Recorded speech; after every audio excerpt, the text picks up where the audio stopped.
I'm a single mom of two. My ex-husband and I take turns caring for them. My daughter Emily is 11 and my son Tyler is 16. One night, a few months ago, I had to work late. Tyler told me he was going out with friends, which meant Emily would be home alone for a little while. I didn't love the idea, but at her age, many kids stay home alone for short periods. I got home around 9:30 p.m. carrying bags of groceries. After putting them away, I noticed the house was too quiet.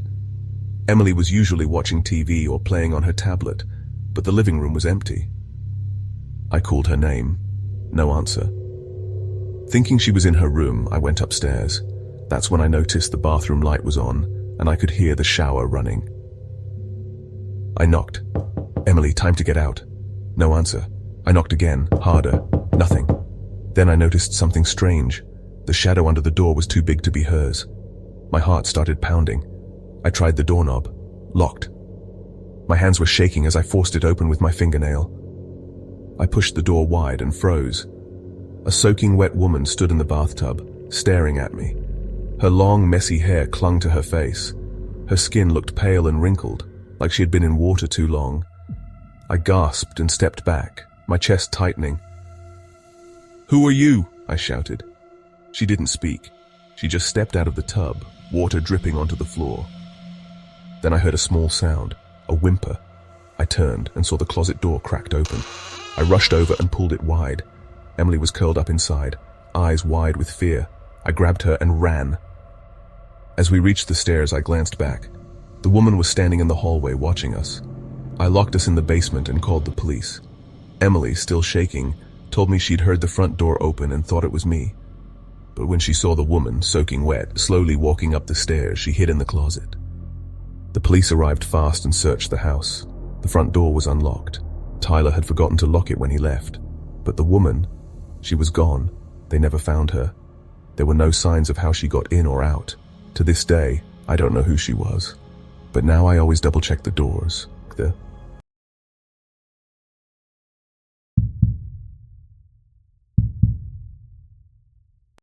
15 years ago, my husband and I took our two kids, 6-year-old Jake and 4-year-old Oliver, to a fall festival in a small town upstate. It was one of those charming, old-fashioned events with hay rides, pumpkin patches, and a corn maze. Oliver was shy and always clung to me, while Jake was more independent, always eager to explore. The festival had all kinds of fun activities for kids. There were pony rides, face painting, and even someone dressed as a scarecrow walking around, entertaining children. We didn't think much of it at first. The scarecrow was tall, dressed in a patchy outfit with straw sticking out from his sleeves and neck. His face was hidden behind a burlap mask with painted-on stitches for a mouth. He moved in slow, exaggerated motions, tipping his hat at kids and waving. Jake was fascinated. At one point, Oliver got fussy, so I took him to get some warm cider while my husband, Mark, stayed with Jake. When I came back, Mark was standing by a wooden bench, looking around. "Where's Jake?" I asked, my stomach immediately tightening. Mark frowned. "He was just here. We started calling his name." No response. At first I told myself he had just wandered off to look at the pumpkins or the hay rides, but as minutes passed, my panic grew. A woman nearby noticed us searching and walked over. "Are you looking for a little boy in a red jacket?" "Yes," I practically yelled. She pointed toward the far side of the festival grounds. I saw him walking toward the parking area with that scarecrow guy. I figured they knew each other. My heart stopped. I grabbed Oliver, and Mark and I ran. I spotted them near the edge of the festival, a tall figure in a scarecrow outfit, holding Jake's hand, leading him toward the trees that bordered the parking lot. "Jake!" I screamed. The scarecrow turned.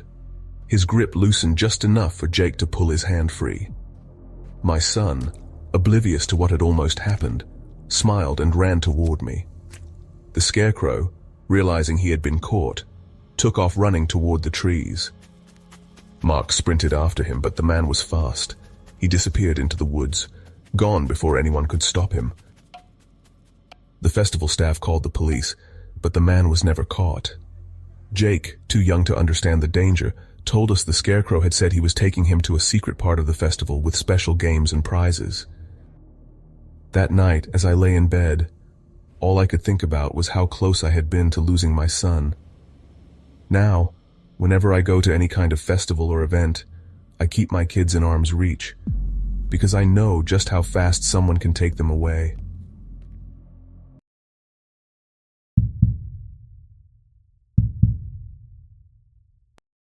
Jessica was picky about who watched her little girl, Mia.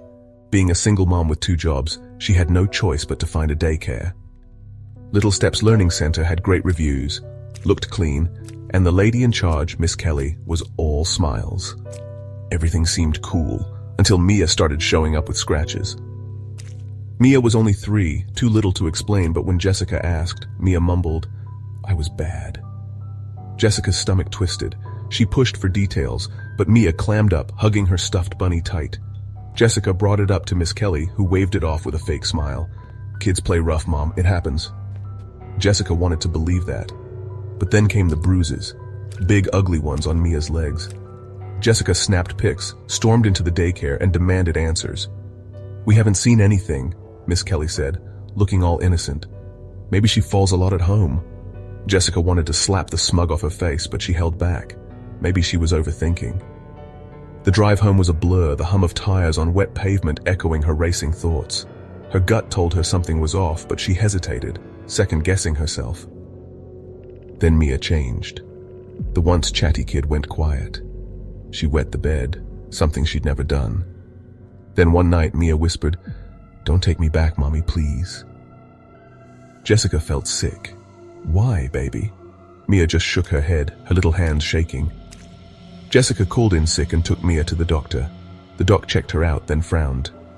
"Jessica, some of these bruises don't look like accidents." Something snapped inside her. She wasn't crazy. Something bad was happening to Mia. Jessica left the clinic, hands shaking as she called the cops. She told them everything. The bruises, the fear, the silence. The officer listened carefully. "We'll look into it," he said. That night, Mia slept in Jessica's bed. She held her close, whispering, "You'll never go back there." But inside, she felt like the worst mom ever. How had she missed this? A few days later, the police called back. "Miss Kelly has been flagged before," they said. "We've had complaints, but no solid evidence." Jessica was frustrated. "What do you mean? Other parents have noticed the same, kids coming home with bruises, acting scared. But Miss Kelly always has an excuse." Jessica was furious. That woman had smiled at her while hurting her child. She clenched her fists. "Do something." "We're trying," the officer said, "but without proof, it's hard." Jessica hung up. The next morning, she went to the daycare unannounced. She pushed past a shocked assistant. "Where's Miss Kelly?" Miss Kelly came out, pretending to be concerned. "Jessica, what's wrong?" Jessica's hands balled into fists. "I know what you did." The woman's face didn't change. "Excuse me, you think I'm stupid?" Jessica hissed. "My kid has bruises. She wakes up screaming. What the hell did you do to her?" Miss Kelly sighed like she was dealing with a bratty kid. "Jessica, calm down." Jessica's voice shook. "I am calm. Start talking before I tear this place apart." A few kids peeked from the playroom. Miss Kelly shot them a look and they disappeared. That sent a chill through Jessica. Miss Kelly grabbed her arm, squeezing too hard. "I don't like being accused, Jessica. If you're not happy, take your daughter somewhere else." Jessica yanked her arm free. "Oh, I will, and I'm bringing the cops." She stormed out, shaking. She had no proof, but her gut screamed she was right. She spent the day making calls. To the cops, child services, other parents. One mom, Angela, admitted her son had bruises too. "I thought I was imagining things," she whispered. A week later, the daycare shut down. Cops swarmed the place, grabbing records, talking to staff. Miss Kelly was arrested. Turns out she had a past, complaints that got ignored. No one had stopped her, until now. Jessica cried when she heard the news. She hugged Mia tight, promising she'd never let anything like this happen again. Months later, Mia started talking more. The nightmares faded. But some scars never fully heal, and Jessica, she never trusted a daycare again.